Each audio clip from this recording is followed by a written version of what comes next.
So if you're unsure if your roof needs repair, you should check this video out. Also subscribe and watch our content because we've created a lot of useful content for you. So lots of homeowners don't understand when they should be considering repairs or replacement to their roof. So we're going to go over a few details to help you understand that. One of the first things you need to look for, obviously, leaks. So if you see water stains, dark circles on your ceiling, those are indicators that you may have a bigger problem with your roof. So in that instance, I would suggest that you have a professional contractor come out and do a full evaluation on your roof just to make sure there's no issues. And if there are, reveal those so you can get them taken care of quickly. Unattended leaks can lead to mildew and mold, which can cost you tens of thousands of dollars to mitigate. You don't want to get in that situation. Another thing we suggest is just knowing how old your roof is. Roofs have a life expectancy. Depending on its type, that varies in many cases. But if you're nearing the end of its useful life, you definitely want to get it inspected for damages, because once a roof gets to a certain age, it's really not repairable anymore. The shingles are not pliable anymore, and you can have a bigger problem. So definitely know the age of your roof, and once you get into about the 12th and 15th year, you should probably have yearly inspections done on that roofing system.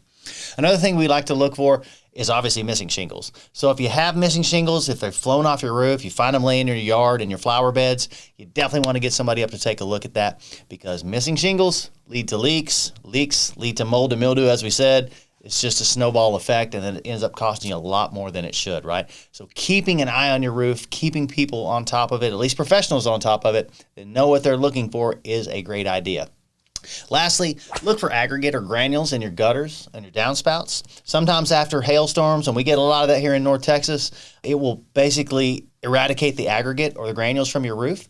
They'll slide off the roof. They'll come down in your gutters and your downspouts. You may find them on your driveway, and that could be a sign that you have some storm-related damage. So in that instance, it would also be a good time to get a professional roofing contractor out to evaluate the issues and help you come up with a solution. So as always, we suggest not getting on your roof. It's a dangerous job. It's a dangerous situation to be up high on a steep slope of roof, and if you fall, I just hate to see anybody get injured. So call professionals, call people that do this for a living, let them get on your roof, let them give you an evaluation. They should be able to tell you what's wrong, what it takes to fix it, so that you can stay on top of your home's maintenance.